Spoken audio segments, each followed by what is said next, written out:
Bueno, les doy la bienvenida a todas.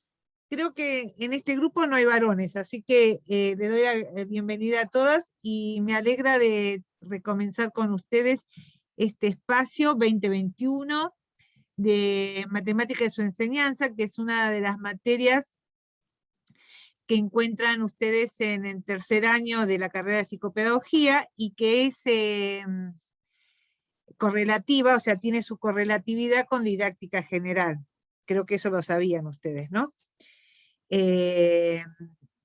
Y esta forma de comunicarnos la encuentro como oportuna, en el sentido de que la clase virtual no es como la clase presencial, donde uno puede interactuar con los estudiantes, presentar la temática, y me parece que estos espacios tienen que también estar presentes, aparte de los espacios escritos, porque nuestra función dentro del aula es crear un vínculo y un intercambio.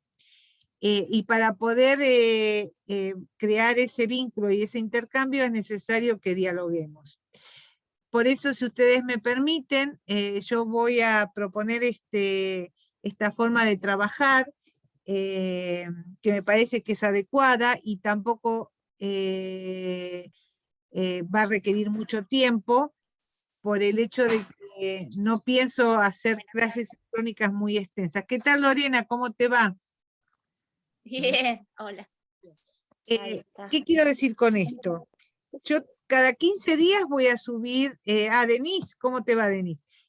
Cada 15 días voy a subir una clase escrita con una actividad. Y entre esos 15 días, entre clase y clase que voy a subir, vamos a hacer un pequeño encuentro sincrónico, siempre y cuando ustedes estén dispuestas, que no va a ocupar las 2 horas de clase, pero de la cual vamos a poder dialogar.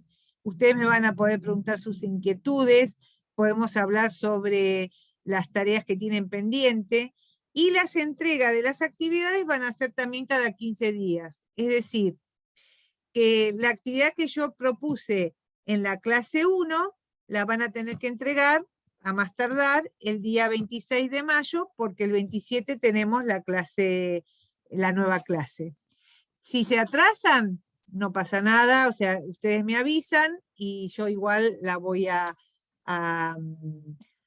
evaluar y la voy a tener en cuenta. Pero estos encuentros sincrónicos me parecen muy útiles, me parecen muy apropiados, porque tenemos que dialogar. Ustedes tienen que conocer, aparte de mi forma de pensar escrita, tienen que conocer mi forma de pensar también desde la oralidad. Otra cosa que les quería comentar es que yo no voy a enseñar matemáticas, porque algunos me preguntan, porque como el espacio curricular se llama Matemática y su enseñanza, muchos piensan que voy a enseñar matemática como se enseña en los profesorados. No, porque la carrera de ustedes es una carrera que trabaja en forma conjunta con los docentes, con los padres, con los estudiantes, con los adultos, los niños de escuela primaria, con los directivos, con el equipo con los equipos de orientación. Entonces, mi trabajo con ustedes no va a ser enseñar matemática desde el punto de vista del contenido curricular, sino trabajar aquellas áreas específicas de la matemática, los contenidos, la forma en cómo se enseña la matemática, o sea, por eso es correlativa con didáctica general que ustedes tienen en primer año. Hola Vanessa, ¿cómo te va?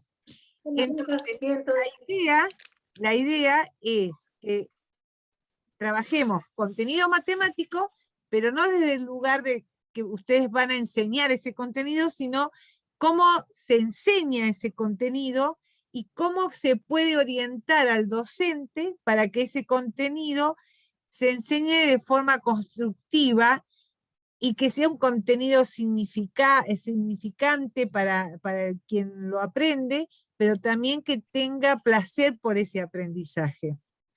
Creo que más o menos traté de sintetizar por qué nosotros no enseñamos matemática como se enseña en un profesorado, sino que el trabajo de matemática de enseñanza es mirar cómo se enseña la matemática, desde qué marco teórico, desde qué metodología, desde qué posicionamiento, cómo está posicionado la enseñanza de la matemática en los diseños curriculares de primaria, de secundaria y del profesorado mismo de matemática, pero también pensar cómo las personas, cómo los sujetos aprenden conocimiento matemático y para qué lo aprenden. O sea, es todo un desafío. Por eso, cuando llega el tiempo de estudiar una segunda carrera, como lo que hacen ustedes, los que son docentes piden las equivalencias, y yo las otorgo siempre que estén dentro de los 5 años, pero no la otorgo en forma total, sino parcial, porque hay una parte que todo psicopedagogo tiene que conocer, que es, bueno, cómo se trabajan las problemáticas en la enseñanza de la matemática y cómo se orienta a las personas que trabajan con niños, con adolescentes, o sea, a los docentes y a los directivos y a los maestros y a los equipos de orientación, cómo se orienta para que esa enseñanza permita superar obstáculos, permita aprendizajes significativos y de calidad. Porque justamente tanto la matemática como otros espacios o áreas de la enseñanza, como es las ciencias sociales o las ciencias naturales, tienen su metodología.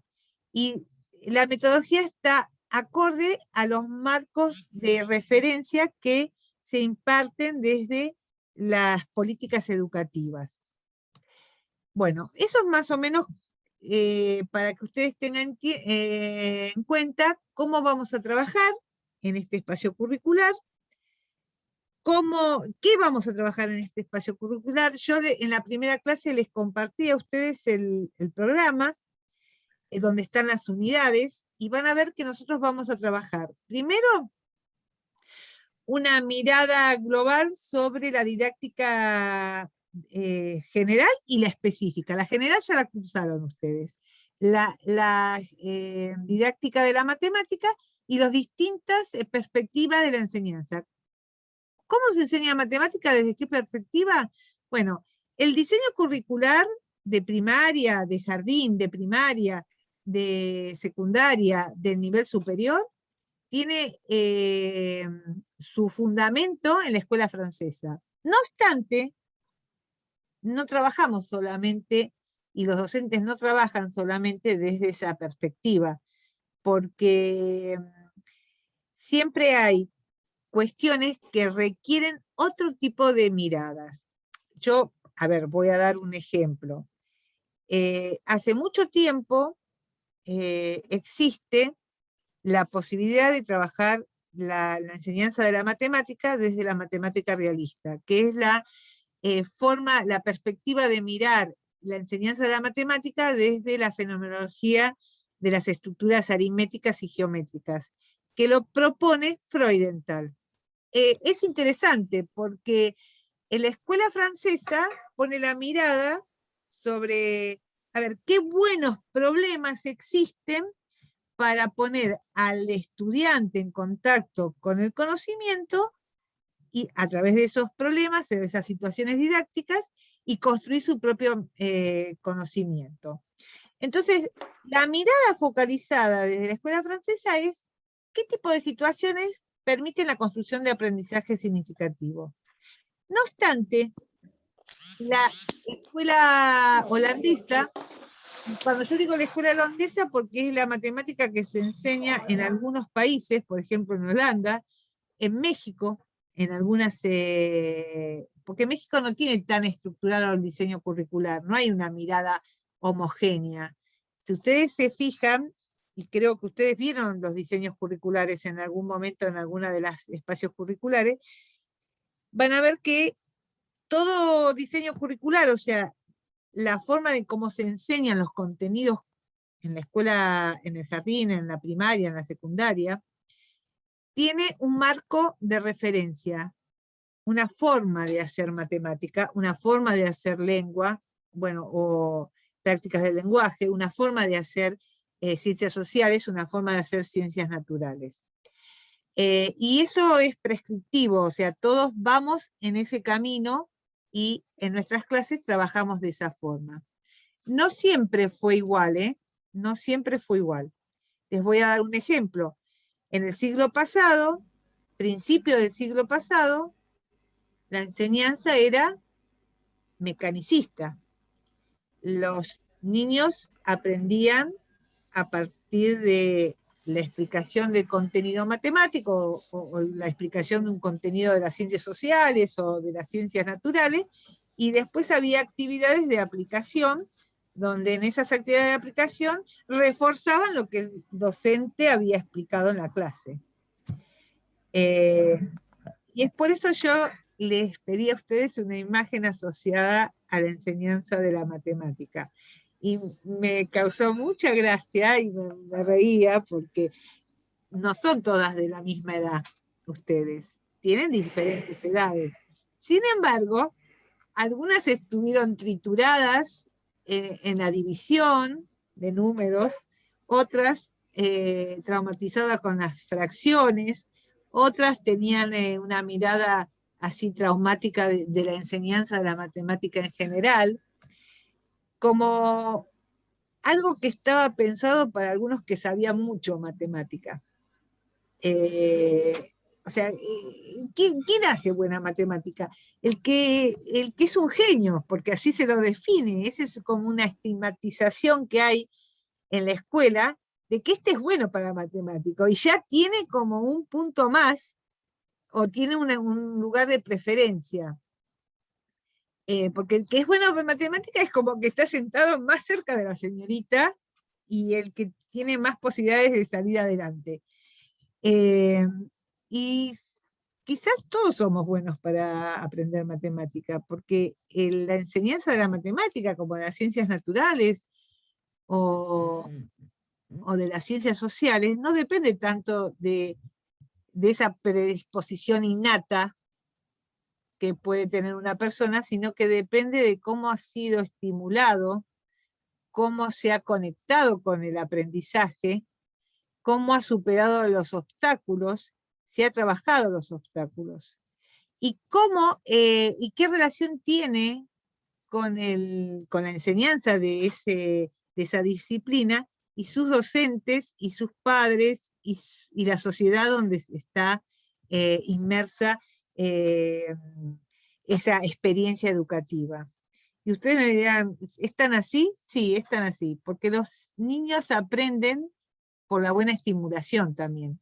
Los adultos aprenden por la buena estimulación. Puede ser que a algunos les cueste más tiempo aprender, pero aprender pueden aprender todos. La enseñanza de la matemática es para el que se desafíe a aprenderla. No todos pueden ser profesores de matemática, pero que aprender matemática van a aprender. ¿Y por qué digo esto? Porque ustedes, aunque tengan una mala relación o no una relación muy empática con la matemática, por lo que yo he leído en estos días que me han hecho la actividad, todas resuelven sus problemas matemáticos cotidianos sin dificultad, porque pueden hacer compras, pueden organizar sus placares, pueden hacer una deducción para resolver una problemática familiar.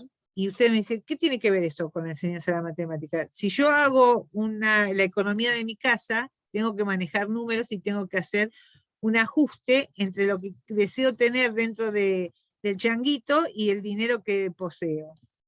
Si me pongo a arreglar el placar, si yo no supiera matemática, no podría ordenar ese placar. Más aún, quizás si no dominaría muchos conocimientos matemáticos de la lógica matemática, no podría tener una buena escritura, una buena lectura. O sea que en realidad todos aprendemos matemática desde muy pequeños y la forma de aprender es la que condiciona de repente ciertas acciones que hacemos en lo cotidiano. Ahora, nuestra relación con la matemática tiene que ver con las personas con las que nos vinculamos y nos enseñaron matemática. La matemática es universal, profe, porque como dice usted, lo llevamos diariamente.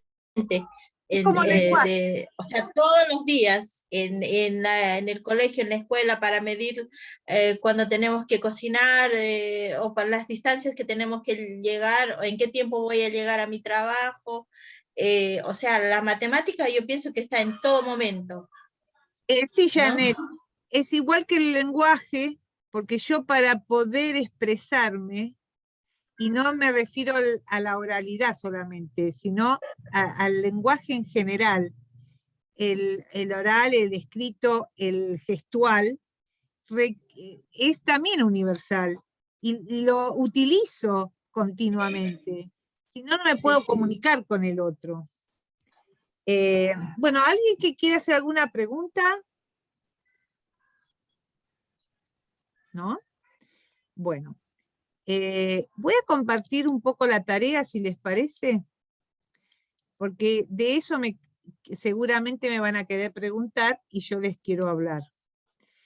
Yo les di un texto que se llama La didáctica general y las didácticas específicas. Vieron que el texto está bueno porque no tiene solamente algo pensado para la enseñanza de la matemática, tiene de todas las didácticas, o sea que de repente me parece que si bien vamos a usar solamente esas 6 páginas, que es de María Mercedes Chivarolo, el texto que habla sobre las continuidades, disrupciones y tensiones,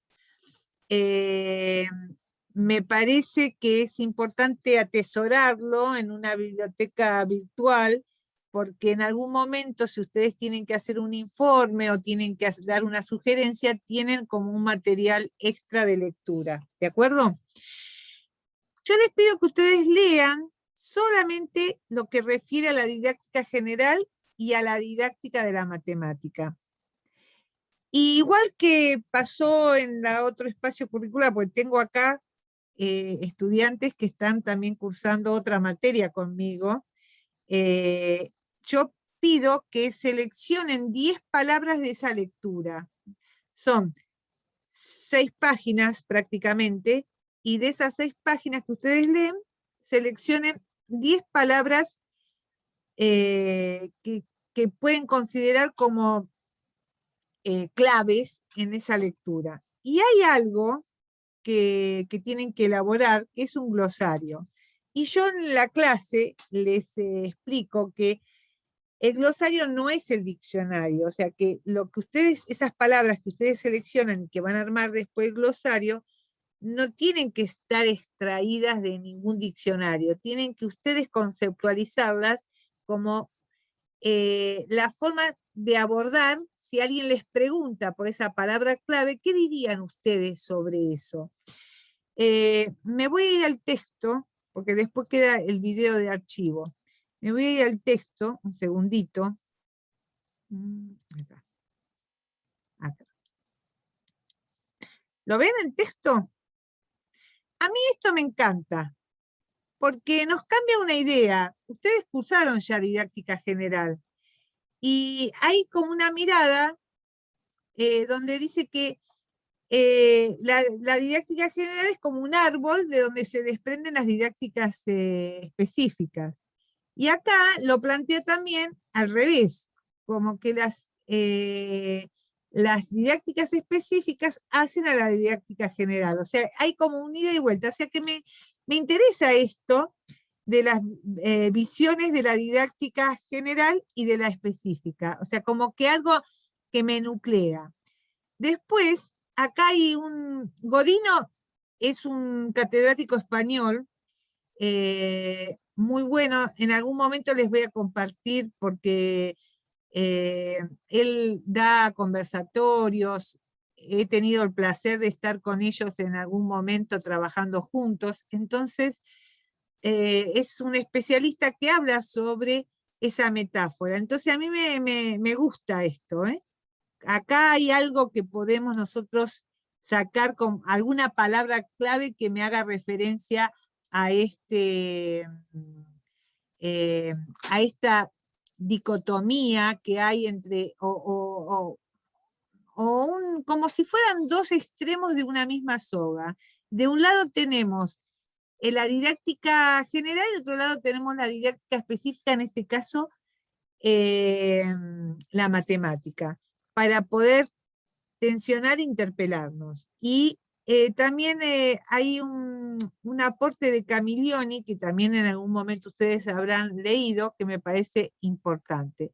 O sea que en este texto ustedes tienen algo que me parece eh, interesante como para debatir. Una vez que ustedes leyeron el texto, seleccionaron así como unas palabras guías o claves para poder hacer algún comentario de lo que leyeron, lo que yo propongo es que ustedes en pequeños grupos o en grupo total, no sé cuántas son en total, supongo que serán 13, pero a lo mejor no lo son, se armen así como un grupo de debate y en espontáneo, en presencial virtual. ¿Por qué digo presencial? No es que cada una se graba un poquitito y después compaginan todo el video, sino que hacen una mesa de diálogo con un pequeño Zoom o un meeting y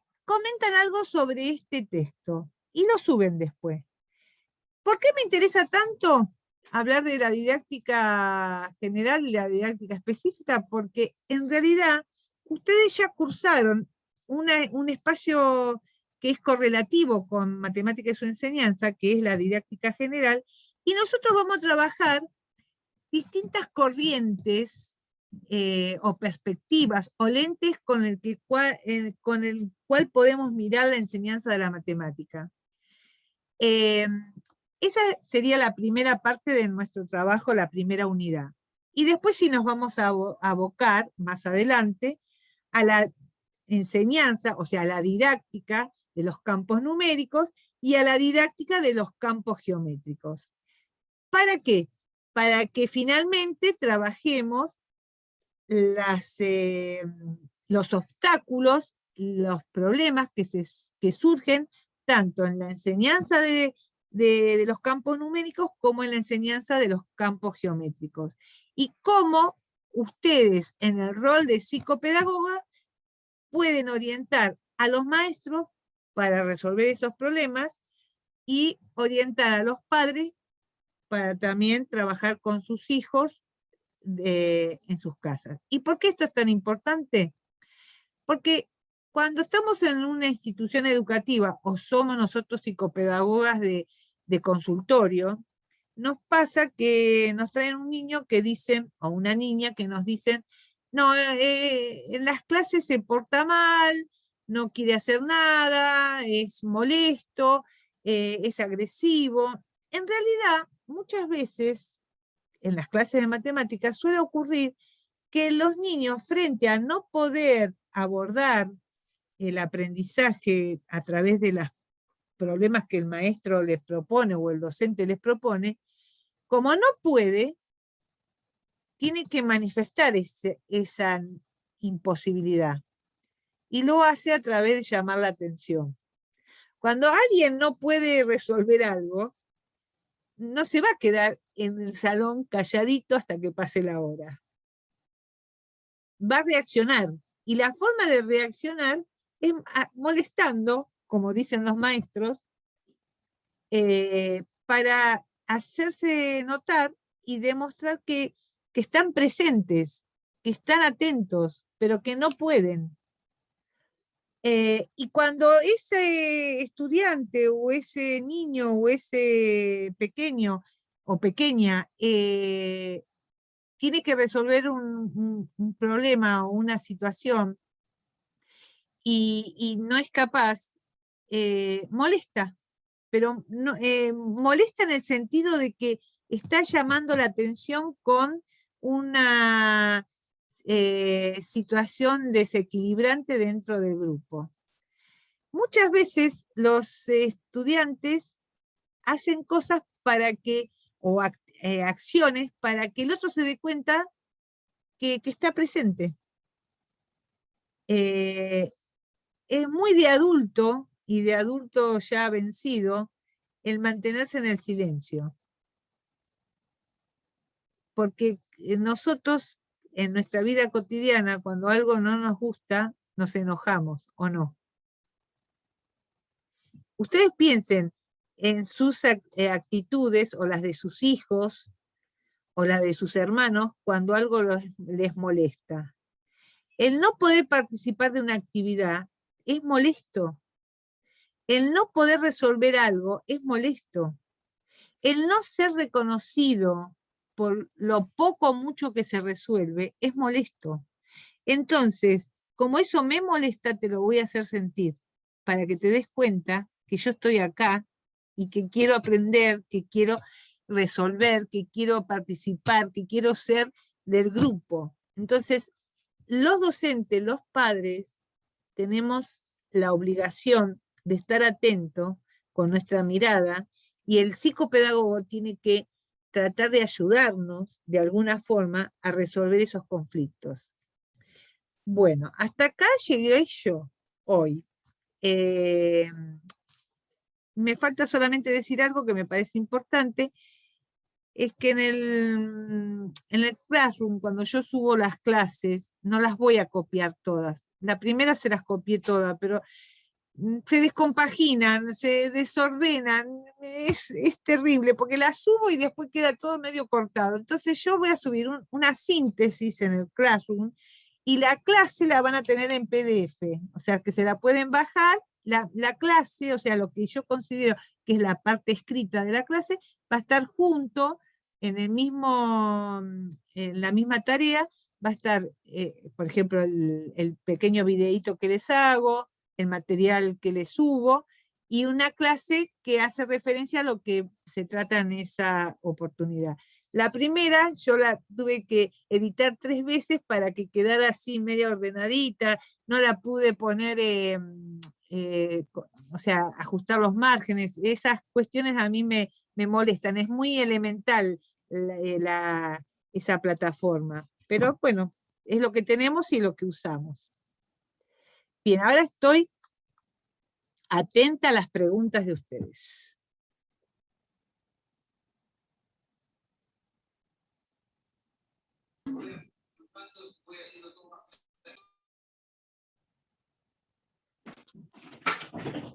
Lorena, ¿no?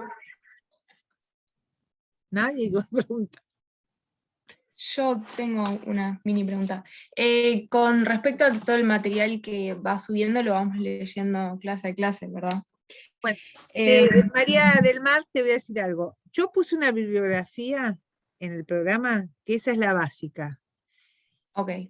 Esa es la básica. Eso vos lo tenés que tener como la masa madre, para decirlo de alguna forma. Después yo siempre hago ampliaciones, pongo otros materiales, pero eso lo tenés como Eso te iba a complemento. preguntar.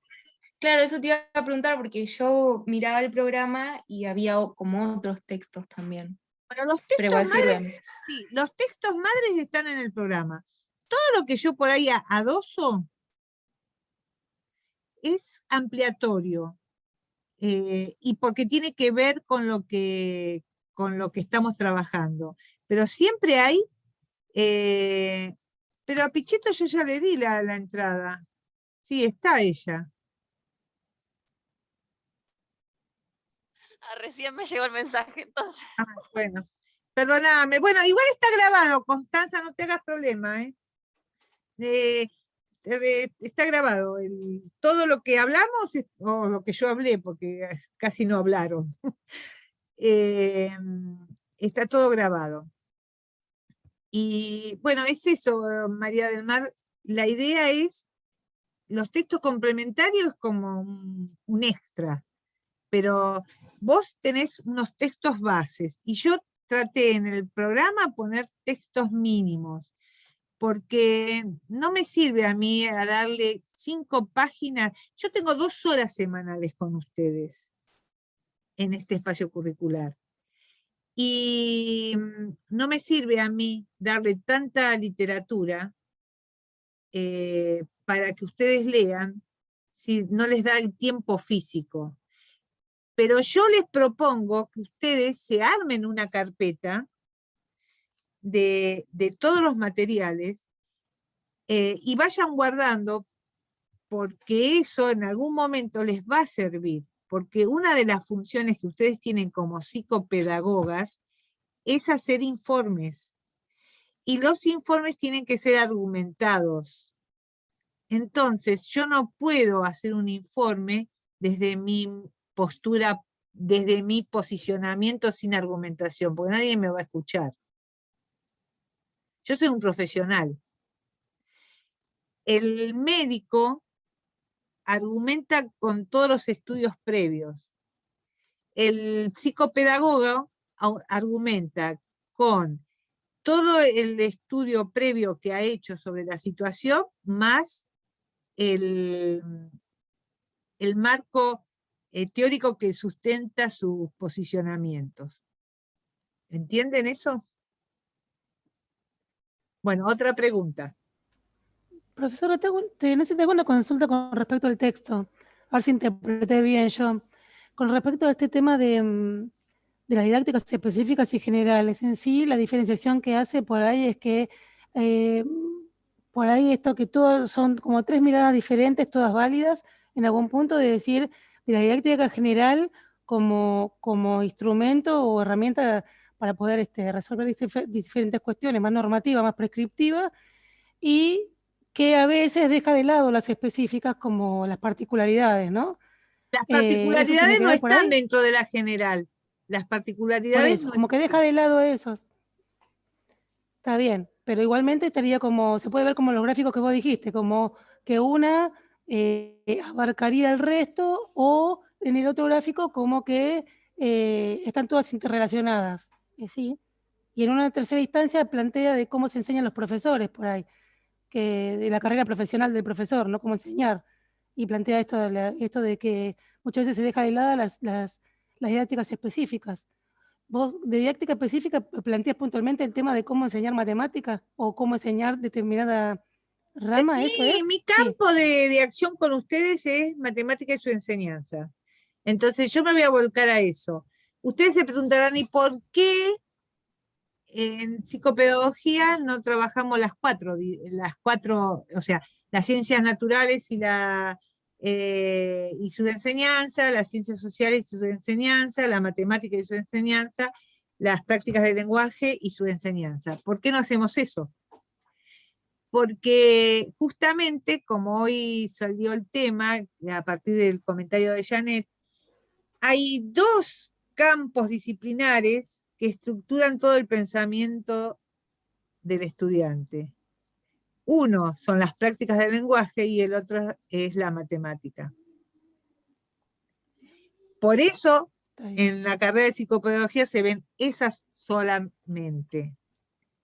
Y las otras, si tienen problemáticas, vienen acompañadas, vienen en el mismo paquete. O sea, cuando un estudiante tiene problemas dentro de ciertos espacios curriculares, que uno es las prácticas del lenguaje y el otro es la enseñanza de la matemática, los otros 2 áreas madres, que son las ciencias naturales y las ciencias sociales, van a estar atravesadas sobre esas problemáticas. ¿Por qué? Porque el niño que tiene problemas en las prácticas del lenguaje no puede expresarse en las otras. Y el niño o la niña, ¿no?, que tiene problema en la matemática de su enseñanza, tiene problemas de razonamiento y de resolución en las áreas como ciencias sociales y ciencias naturales.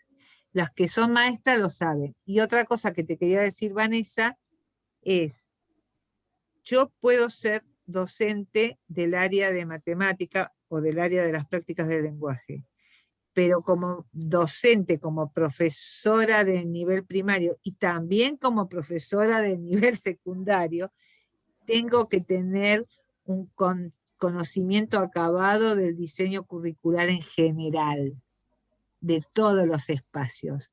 Porque si yo dejo de costado y digo, no, a mí lo único que me interesa es que aprendan matemática, estoy haciendo un recorte que limita mi trabajo áulico. Y lo mismo pasa con las didácticas.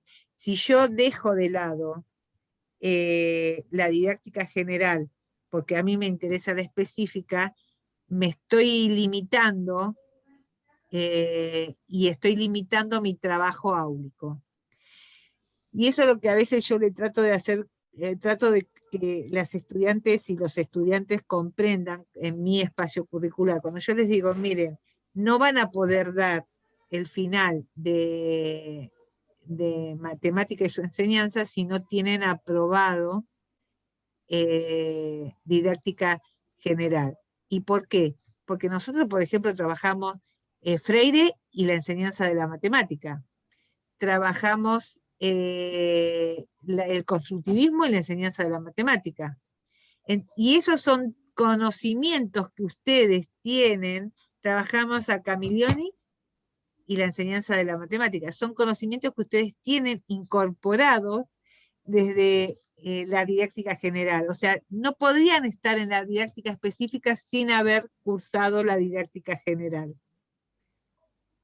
O sea, hay una mirada puntualizada, pero no quiere decir eso que la mirada puntualizada no se pueda dar si no hay una mirada específica, general, quiero decir.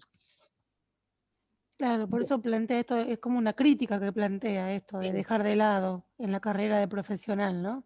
Sí. Que muchos dejan de lado o que dividen, fragmentan el conocimiento en diferentes teorías. Entonces, Vos como que fíjate nunca que en los terminan de ser una cosa acabada, profesorados, en los profesorados, por lo menos en los diseños nuevos, ¿no? En los profesorados, en los diseños nuevos, la didáctica general está planteada en el primer año. Y miran el diseño curricular específico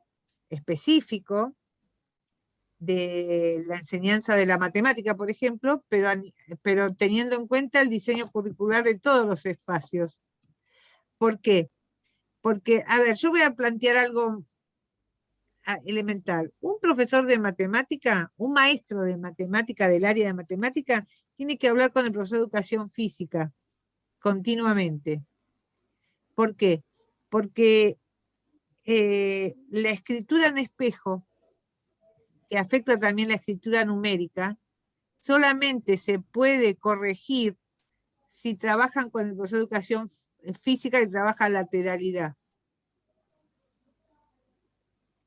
Las argumentaciones de los estudiantes para ver cuáles son los obstáculos que tienen solamente se pueden corregir si el estudiante puede, lo que ha verbalizado lo puede escribir, porque la escritura requiere un camino diferente, porque hay un razonamiento que el niño hace de razonamientos mentales, que el niño hace y no lo puede expresar. Cuando el niño lo escribe y después lo verbaliza, entonces puede argumentar. La enseñanza de la matemática requiere esto, que los niños puedan hacer pequeñas hipótesis de sus conocimientos. Pero además, no solamente la didáctica de la escuela francesa, el innatismo también dice que una forma de poder construir conocimiento nuevo es trabajar con los conocimientos previos. Entonces los niños hacen hipótesis de los mundos, hacen hipótesis de los números grandes, hacen hipótesis de la forma geométrica. Entonces, en jardín de infantes los niños hacen hipótesis. La maestra le pregunta, bueno, a ver, ¿cómo es el mundo? Entonces los niños dan su sus conocimientos y hacen unas hipótesis de cómo funciona el mundo, de cómo se mueven los animales, de cómo nacen los animalitos, de cómo crecen las plantas, y a partir de eso, el docente del jardín de infantes empieza a construir actividades para poder focalizar esos conocimientos previos y reconstruir o reelaborar esos conocimientos en conocimientos más específicos, y no tanto del campo de las hipótesis, sino de las argumentaciones que pueden seguir sosteniendo esas hipótesis o rechazarlas. Porque ¿qué hace el maestro de la escuela del jardín de infante? ¿Niega las hipótesis de los niños sobre cómo es el mundo o cómo es el día, qué se hace en el día y qué se hace en la noche? No, no niega. Lo que hace es escucharlo y después lo obliga a sostener desde cierta argumentación esas hipótesis. Entonces los niños se dan cuenta, no, pero es como dice Mariano, o es como dice Alejandra, no es así. No te va a reconocer de que estaba equivocado, sino de que va a aceptar lo que dice el compañero porque le parece que tiene más, que puede sostenerlo y que ellos no pueden sostenerlo. Porque los niños muchas veces dicen, bueno, el sol sale y después se acuesta. Pero, bueno, a ver, ¿y quién te dijo que el sol se acuesta? ¿A dónde está esa? Entonces empiezan a trabajar. O sea, ¿será que el sol se acuesta o es que hay algo diferente? Entonces empiezan a trabajar esas cuestiones.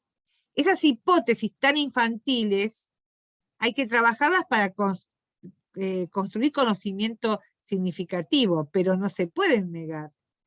Los niños tienen idea, por ejemplo, de los números grandes, y ellos te dan una hipótesis cuando un número es grande. Y ellos te dicen que un número es grande cuando tiene muchas cifras. Y si vos le pones números de muchas cifras, te dicen que el más grande es el que tiene el número, la cifra más grande adelante. Entonces tiene sentido lo que están diciendo. Después el maestro va a ver la forma de cómo va a construir una actividad para que eso se transforme en un conocimiento duradero, perdurable y argumentado. Bueno, no sé si quieren preguntar algo más. Profe, Macarena. Video del punto 3 en grupo, ¿lo colgamos en el tablón o lo enviamos por privado? Lo cuelgan donde ustedes quieran, yo lo voy a corregir. La devolución siempre se lo hago dentro de la tarea. Si ustedes quieren colgarlo en el tablón para que todos lo vean, a mí me parece bárbaro. Eso depende de la dinámica de ustedes como grupo. Es solo explicarnos el texto entre nosotras, entre el grupo. Claro, y yo no voy a no hay criterio de evaluación o sea, para mí lo importante es que ustedes dialoguen. Yo les voy a hacer una devolución, me voy a dar mi punto de vista sobre lo que ustedes dialogan. Pero yo no voy a hacer una calificación. Por ahí ustedes ven que yo pongo 100 sobre 100, ¿vieron en las devoluciones? Porque a mí me permite el Classroom poner 100 sobre 100, pero el 100 sobre 100 es que la actividad está hecha, para que sepan, no hay un puntaje numérico ahí. Y la actividad en sí no tiene es cualitativa la evaluación del trabajo. Yo voy a escuchar lo que ustedes ponen y voy a dar mi apreciación. Y mi apreciación es cualitativa también. Y ustedes me van a preguntar, y profesora, ¿cómo va a ser usted para evaluarnos a nosotros? Bueno, sí voy a pedirles un trabajo que tiene que ver con, o sea, a mitad de año les voy a pedir un trabajo argumentado de ustedes sobre ciertas temáticas que trabajamos en el primer periodo. Que a lo mejor se los pido, y se los digo, ¿no? Se los pido en la última clase del primer periodo y ustedes tienen tiempo todas las vacaciones y hasta las primeras semanas que hay exámenes para colgar ese trabajo. Y eso va a ser como un medio parcial, pero yo no voy a poner nota numérica porque no estamos nosotros en esa cuestión. Y también después voy a pedir a fin de año una metacognición sobre toda la cursada. La metacognición para mí es mucho más importante que una evaluación cuantitativa. Y para el final, y sale el tema porque hablamos del trabajo, ¿no? Para el final, la defensa tiene que ver con la cursada. O sea, va a haber alguna problemática que yo les voy a plantear y ustedes van a tener que preparar algo para exponer, y después de ese material que ustedes expongan, yo voy a hacer algunas preguntas. Si quieren saber, ese va a ser el final. Pero los dos parciales tienen que ver, el primero con un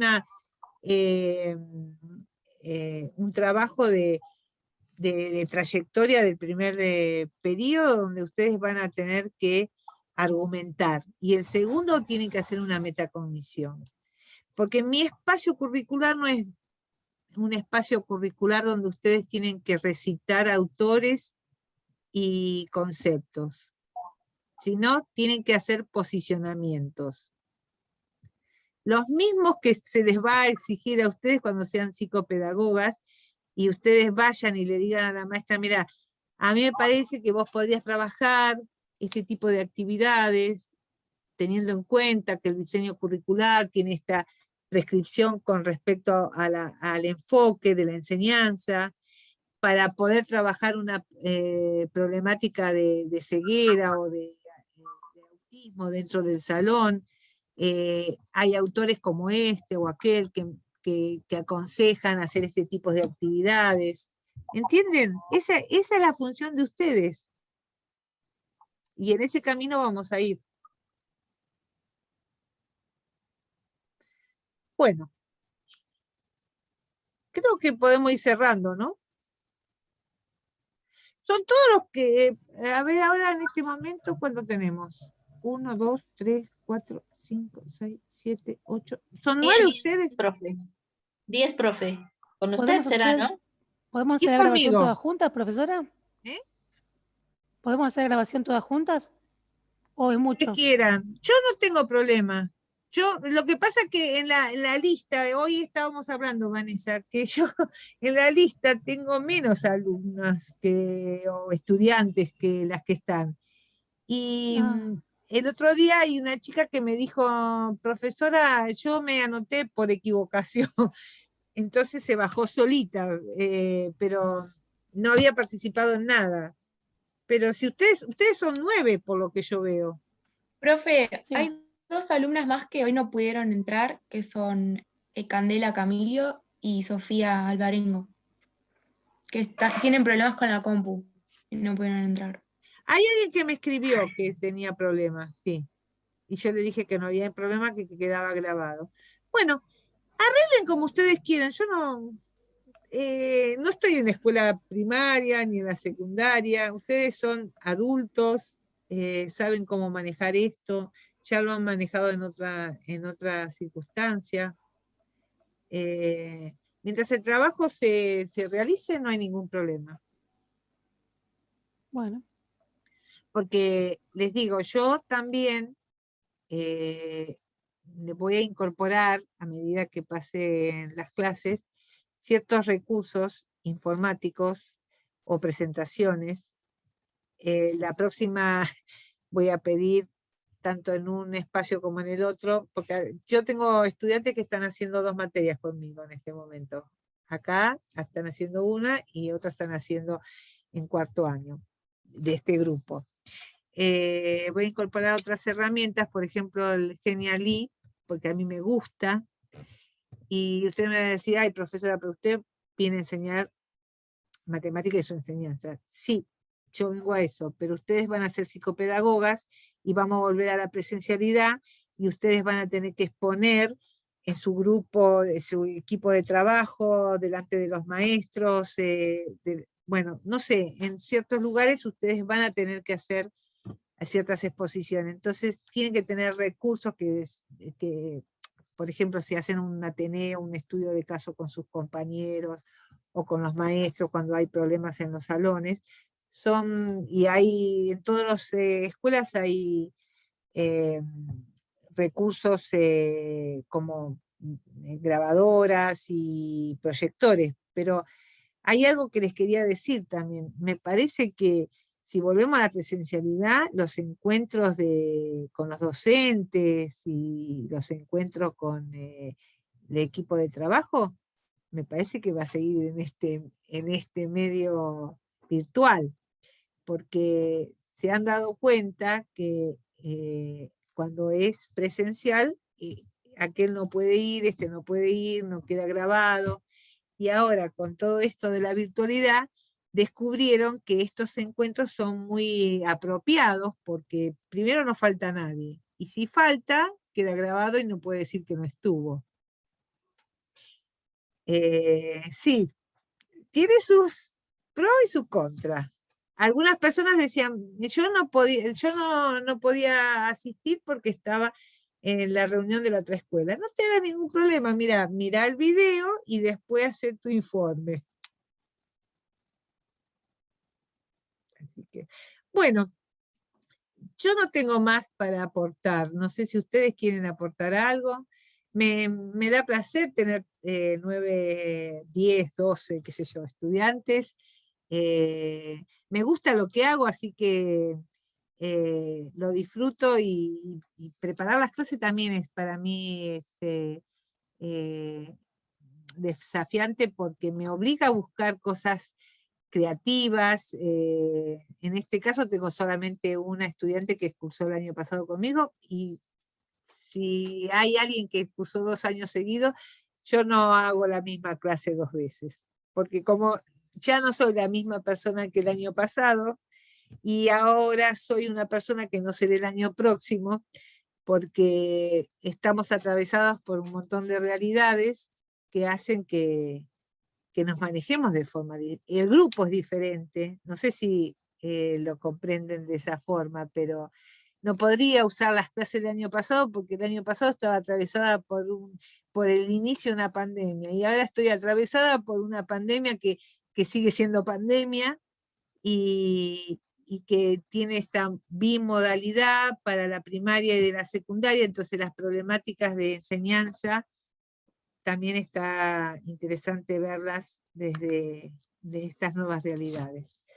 Bueno, va a haber algún encuentro, vamos a hacer algún encuentro conversatorio con algún especialista durante el año sobre la enseñanza de la matemática, porque tengo la posibilidad de invitar a alguien que trabaja en la región, en primaria, y me gusta porque trabaja con todas maestras de la zona, pues trabaja en el CIE, ¿no? Pero yo no la invito como docente del CIE, sino que la invito como amiga.